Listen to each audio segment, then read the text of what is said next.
Chào các bạn, rất vui các bạn đã quay trở lại kênh Tip Top Kids. Các bạn yêu mến Tip Top Kids thì các bạn hãy like, share và đăng ký kênh để ủng hộ cho Tip Top Kids nha các bạn nhé. Và ở video ngày hôm nay thì chúng ta cũng vẫn tìm hiểu về các phương tiện giao thông quen thuộc của chúng ta. Nào, chúng ta cùng bắt đầu. Yin yin yin yin. Các bạn ơi, các bạn nhận ra đây là xe gì không nào? Đây nha. Nó có cái thùng ở đằng sau nè. Đó, cái thùng rỗng to ở đằng sau. Đây là xe chở rác nhé các bạn nhé. Đầu tiên chúng ta sẽ cùng tìm hiểu về xe chở rác. Xe chở rác thải chuyên dùng hay còn gọi là xe ô tô chở rác hoặc xe tải chở rác là dòng xe phục vụ cho công tác môi trường dùng để ép và vận chuyển rác từ nơi thu gom rác đến nơi tập kết và xử lý rác thải.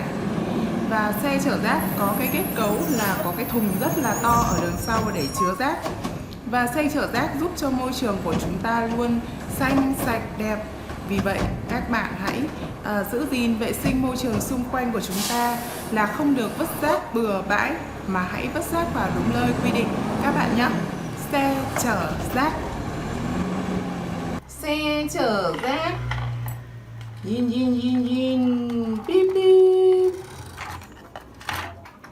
Tiếp theo chúng ta cùng chào đón xe gì đây các bạn ơi? Đây là xe gì nhỉ các bạn nhỉ? Đây là xe buýt nha các bạn nhé. Xe buýt. Tiếp đến chúng ta sẽ cùng tìm hiểu một xe rất là quen thuộc hàng ngày của chúng ta. Đó là xe buýt. Các bạn có thường xuyên đi học bằng xe buýt hay không? Xe buýt là một loại xe chạy bằng động cơ điện hoặc xăng và dầu. Và xe được thiết kế để chở nhiều người, ngoài người lái xe cùng một lúc. Thông thường, xe buýt chạy trên quãng đường không ngắn hơn so với những loại xe khách. Vận chuyển hành khách khác và tuyến xe buýt thường là kết nối giữa các điểm đến với nhau. Xe buýt. Xe buýt. Wow, một màu đỏ rất là đẹp phải không nào các bạn? Đi nha. Ti ti ti ti ti ti ti. Wow. Đây là xe bồn chở xăng nha các bạn ơi. Xe bồn chở xăng này. Các bạn thấy có một cái thùng to ở đằng sau chưa? Yin yin yin yin. Xe bồn chở xăng. Xe bồn chở xăng là loại xe chuyên dụng dùng để sử dụng để chở xăng và dầu. Xe được thiết kế để đảm bảo tiêu chuẩn an toàn kỹ thuật đối với phương tiện vận chuyển hàng dễ cháy do nhà nước quy định. Và xe được thiết kế với bồn chứa xăng dầu kích thước lớn đặt ở trên xe như các bạn thấy đấy. Trong đó là chứa xăng và dầu. Xe bồn chở xăng.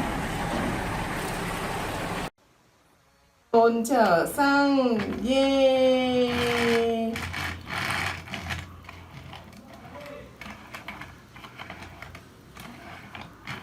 Xe bồn chở xăng, bye bye! Yin, yin! Wow, đây là xe ô tô cảnh sát nhé các bạn nhé. Ô tô cảnh sát, có đèn này, các bạn thấy xịn chưa? Yeah! Còn mở được cả cửa đây này. Yes, trời. Yin yin yin. Ô tô cảnh sát. Đó, các bạn thấy chưa? Tiếp đến chúng ta cùng tìm hiểu xe ô tô cảnh sát. Các bạn đã gặp xe ô tô cảnh sát ở trên đường chưa? Đây là xe ô tô cảnh sát các bạn nhé. Xe ô tô cảnh sát là loại xe đặc trùng của cảnh sát, dùng để truy đuổi tội phạm hay thi hành nhiệm vụ. Có hai loại xe cảnh sát chính, đó là xe ô tô cảnh sát và xe mô tô cảnh sát. Ngoài ra các loại xe khác của cảnh sát như xe chở tội phạm và xe thu hồi. Như các bạn nhìn thấy đấy, xe ô tô cảnh sát cũng có còi và đèn báo hiệu riêng. Và khi chúng ta đang lưu thông ở trên đường và có gặp thấy xe ô tô cảnh sát, chúng ta hãy nhanh chóng nhường đường cho xe ô tô cảnh sát đi làm nhiệm vụ nhé các bạn nhé. Xe ô tô cảnh sát.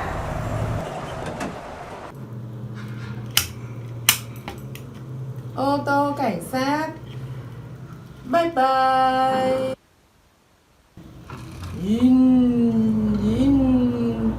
Các bạn ơi, các bạn nhận ra đây là xe gì không nào?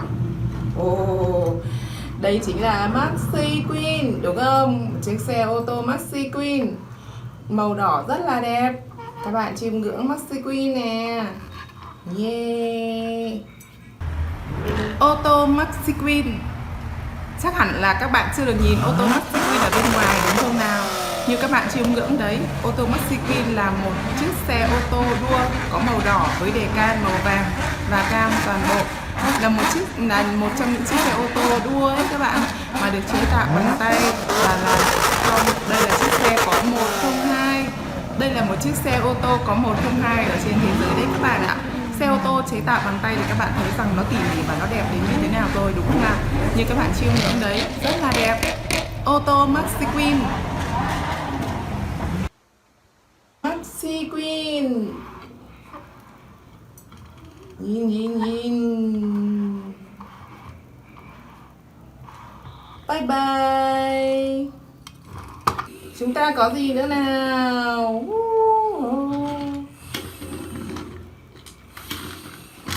Đây là máy bay các bạn nhá. Máy bay. Wow, máy bay. Tiếp đến chúng ta cùng tìm hiểu về máy bay. Máy bay là loại phương tiện có khả năng di chuyển ở trong không khí. Và máy bay là loại khí cụ bay nặng hơn không khí, bay được nhờ lực nâng khí động lực học. Và máy bay cũng chở theo được rất nhiều hành khách các bạn nhé. Và bây giờ phương tiện di chuyển của chúng ta bằng máy bay cũng rất là phổ biến. Di chuyển bằng máy bay cũng rất là nhanh. Máy bay. Trông rất là đẹp phải không nào?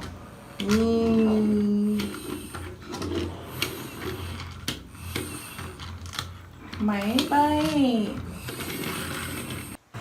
Wow, đây là xe tăng nhé các bạn nhá. Các bạn nhìn thấy pháo chưa? Xe tăng nè.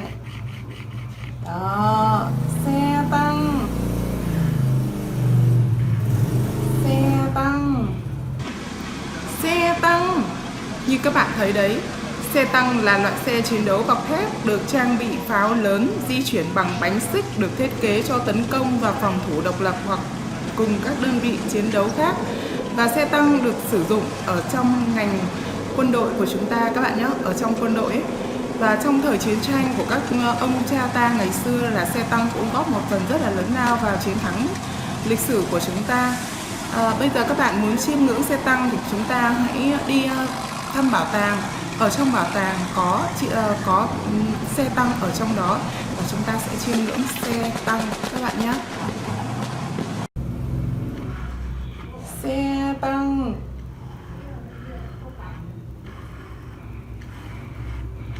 Bye bye.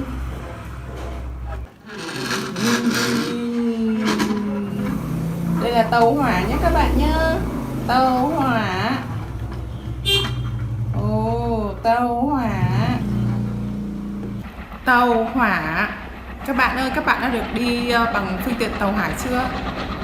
Phương tiện giao thông là tàu hỏa là phương tiện giao thông đường sắt, được lập bởi đầu máy và toa xe hoặc đầu máy chạy đơn, toa xe chạy động lực, phương tiện động lực học, chuyên dùng di chuyển trên đường sắt.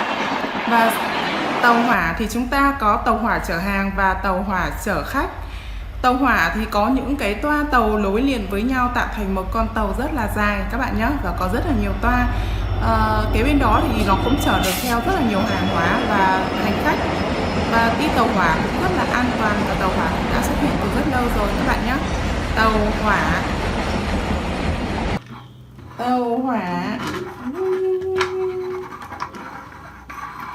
Bye bye.